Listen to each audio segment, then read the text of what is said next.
BBMP ಕಡೆಯಿಂದ ಒಂದು ಬೃಹತ್ ನೇಮಕಾತಿ 11,307 ಹುದ್ದೆಗಳಿಗೆ ಆಫ್ಲೈನ್ ಅಪ್ಲಿಕೇಶನ್ ಕರೆದಿದ್ದಾರೆ.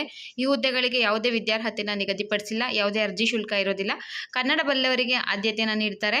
ಮತ್ತು ಇದು ಪೌರ ಕಾರ್ಮಿಕರ ಹುದ್ದೆಗಳಿಗೆ ಆಫ್ಲೈನ್ ಅಪ್ಲಿಕೇಶನ್ ಕರೆದಿದ್ದಾರೆ. ಗ್ರೂಪ್ ಡಿ ಬಿಬಿಎಂಪಿಯಲ್ಲಿ ಬರುವಂತಹ ಹುದ್ದೆ ಇದಾಗಿದೆ.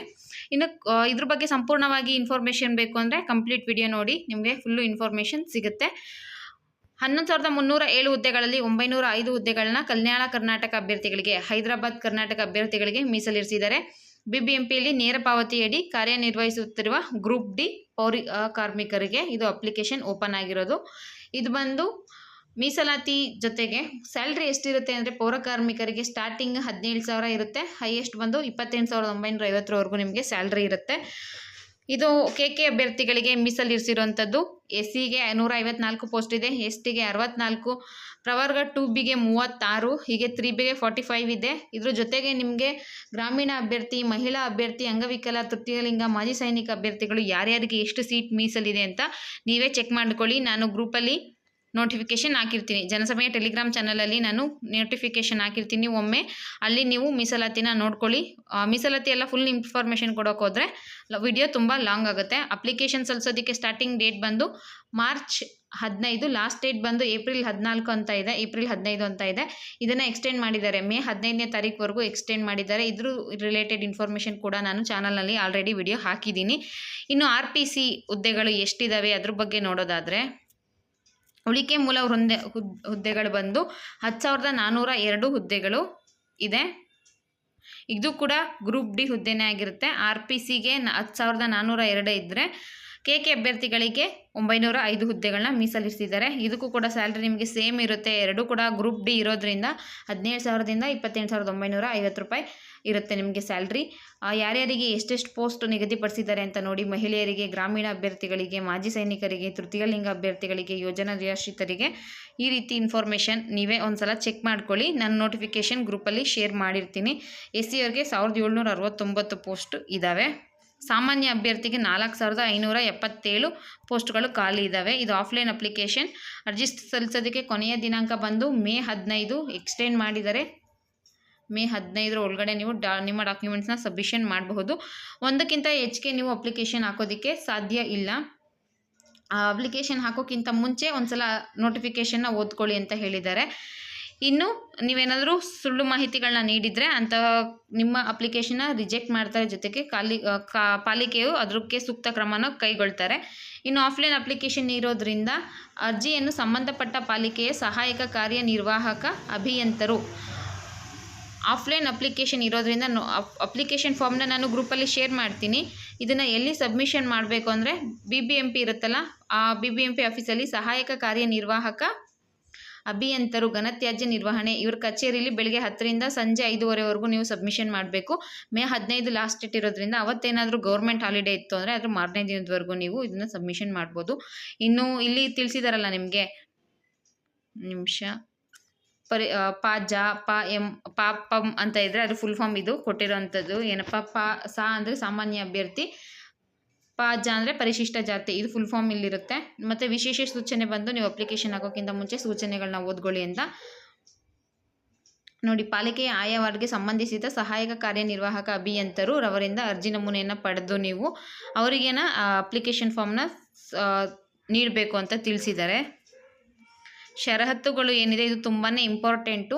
ಭಾರತೀಯ ನಾಗರಿಕನಾಗಿರಬೇಕು ಮತ್ತು BBMPಲಿ ಆಲ್ರೆಡಿ 2 ವರ್ಷ ಕೆಲಸ ಮಾಡ್ತಾ ಇರೋಂತಹ ಅಭ್ಯರ್ಥಿಗಳಿಗೆ ಇದು ಸಂಬಂಧಪಡುತ್ತೆ. BBMPಲಿ ಆಲ್ರೆಡಿ ವರ್ಕ್ ಮಾಡ್ತಿರೋಂಥವರಿಗೆ 2 ವರ್ಷ ನೀವು ನೇರ ಪಾವತಿಯಡಿ ಯಾವುದಾದ್ರೂ ರೀತಿಯಲ್ಲಿ ಪೌರ ಕಾರ್ಮಿಕರಾಗಿ 2 ವರ್ಷ ಕೆಲಸ ಮಾಡ್ತಿರಬೇಕು BBMPಲಿ.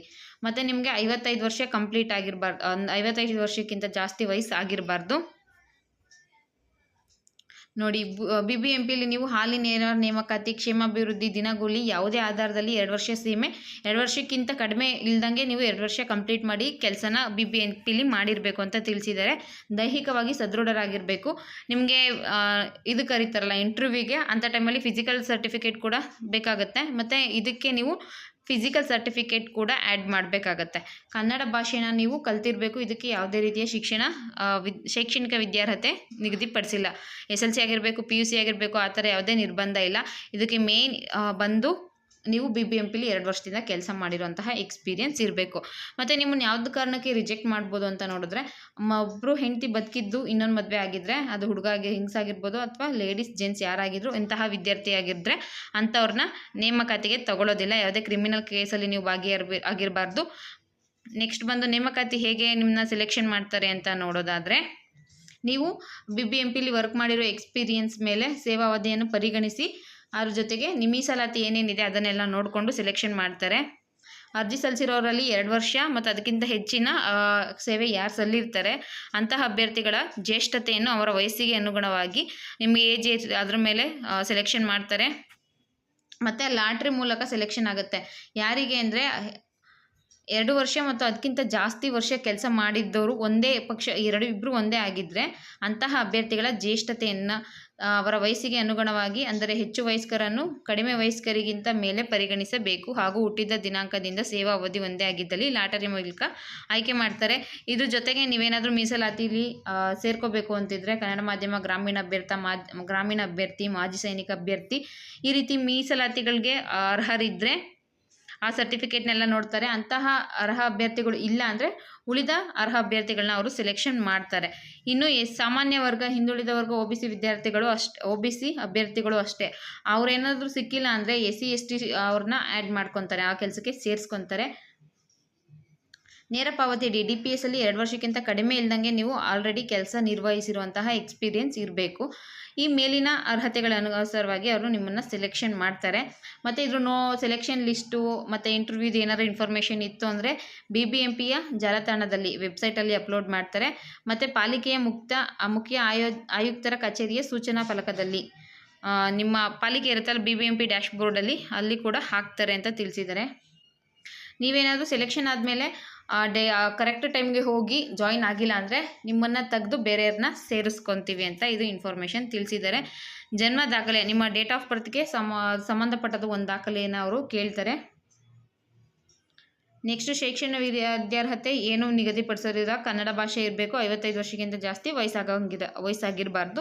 ಮೀಸಲಾತಿ ಪ್ರಮಾಣ ಪತ್ರಗಳು SC ಕ್ಯಾಟಗಿರಿಯಾಗಿರಿ SC ಸರ್ಟಿಫಿಕೇಟ್ ಇರಬೇಕು, ಕ್ಯಾಸ್ಟ್ ಸರ್ಟಿಫಿಕೇಟು ಮತ್ತು ಪ್ರವರ್ಗವನ್ನು ಎಲ್ಲರೂ ಅವ್ರ ಕ್ಯಾಸ್ಟ್ ಸರ್ಟಿಫಿಕೇಟ್ನ ಇಟ್ಕೊಂಡಿರಬೇಕು. ಮಾಜಿ ಸೈನಿಕರಾಗಿದ್ದರೆ ಅದಕ್ಕೆ ಸಂಬಂಧಪಟ್ಟಂತಹ ಸರ್ಟಿಫಿಕೇಟ್ ನಿಮ್ಮ ಹತ್ರ ಇರಬೇಕು. ಜೊತೆಗೆ ಗ್ರಾಮೀಣ ಅಭ್ಯರ್ಥಿ ಕನ್ನಡ ಮಾಧ್ಯಮ, ಗ್ರಾಮೀಣ ಅಭ್ಯರ್ಥಿ 1ರಿಂದ 10ನೇ ತರಗತಿವರೆಗೂ ಗ್ರಾಮೀಣ ಪ್ರದೇಶದ ಶಾಲೆಗಳಲ್ಲಿ ಓದಿದರೆ ನೀವು ಸ್ಕೂಲಿಂದ ಸರ್ಟಿಫಿಕೇಟ್ ಪಡ್ಕೊಂಡು BIO ಇಂದ ಕಡೆ ಸೈನ್ ಮಾಡಿಸಿರಬೇಕು. ಇನ್ನು ಕನ್ನಡ ಮಾಧ್ಯಮ 1ರಿಂದ 10 ಕನ್ನಡ ಮಾಧ್ಯಮದಲ್ಲಿ ನೀವು ಓದಿರಬೇಕು. ಅಂಗವಿಕಲ ಮತ್ತು ವಿಕಲಚೇತನ ಅಭ್ಯರ್ಥಿಗಳು ಸಂಬಂಧಪಟ್ಟಂತಹ ದಾಖಲೆಗಳನ್ನ ಒದಗಿಸಬೇಕು. ತೃತೀಯ ಲಿಂಗ ಅಭ್ಯರ್ಥಿಗಳಿಗೆ ಏನೇನು ಮೀಸಲಾತಿ ಇದೆ, ಯೋಜನೆಗಳಿಂದ ನಿರಾಶ್ರಿತರಾದ ಅಭ್ಯರ್ಥಿಗಳು ಇವರೆಲ್ಲ ತಮ್ಮ ದಾಖಲೆಗಳನ್ನ ಕರೆಕ್ಟಾಗಿರೋದನ್ನ ಅದಕ್ಕೆ ಸೇರಿಸಿ ಅದಾದಮೇಲೆ ಅಪ್ಲಿಕೇಶನ್ನ ಸಲ್ಲಿಸಬೇಕು. ಮತ್ತು ಗ್ರೂಪ್ ಡಿ ಹುದ್ದೆ ಇರೋದ್ರಿಂದ ಇದನ್ನು ನೀವು ಬೇರೆ ಪೋಸ್ಟ್ಗೆ ಇದನ್ನು ಸಮ ಮಾಡ್ಕೋಬೋದಂತ ಆ ಥರ ಆಪ್ಷನ್ ಏನೂ ಇರೋದಿಲ್ಲ. ಇದು ಮುಖ್ಯವಾಗಿ ತಿಳಿಸಿದ್ದಾರೆ. ಮತ್ತು ನೀವು ದೈಹಿಕವಾಗಿ ಸದೃಢರಾಗಿರಬೇಕು. ಯಾವುದೇ ರೀತಿ ತೊಂದರೆ ಇಲ್ಲ ಅಂದರೆ ಅಂಥವ್ರನ್ನ ಮಾತ್ರ ನೀವು ಜಾಬ್ಗೆ ತಗೋತಾರೆ, ಇಲ್ಲಾಂದರೆ ರಿಜೆಕ್ಟ್ ಮಾಡ್ತಾರೆ. ಅದಕ್ಕೋಸ್ಕರ BBMP ವ್ಯಾಪ್ತಿಯಲ್ಲಿ ಬರುವ ಸರ್ಕಾರಿ ಆಸ್ಪತ್ರೆ, ಗೌರ್ಮೆಂಟ್ ಹಾಸ್ಪಿಟ್ಲಲ್ಲಿ ಫಿಸಿಕಲ್ ಸರ್ಟಿಫಿಕೇಟ್, ನೀವು ದೈಹಿಕವಾಗಿ ಸದೃಢರಾಗಿರುವಂತಹ ಸರ್ಟಿಫಿಕೇಟ್ನ ಪಡ್ಕೊಂಡಿರಬೇಕು. ಜನ್ಮ ದಿನಾಂಕಕ್ಕೆ ಸಂಬಂಧಿಸಿದಂತೆ PFನ ಒಂದು ಮೂಲ ಪ್ರತಿನ ಅವ್ರಿಗೆ ಸಲ್ಲಿಸಬೇಕು ಅಂತ ಇದೆ.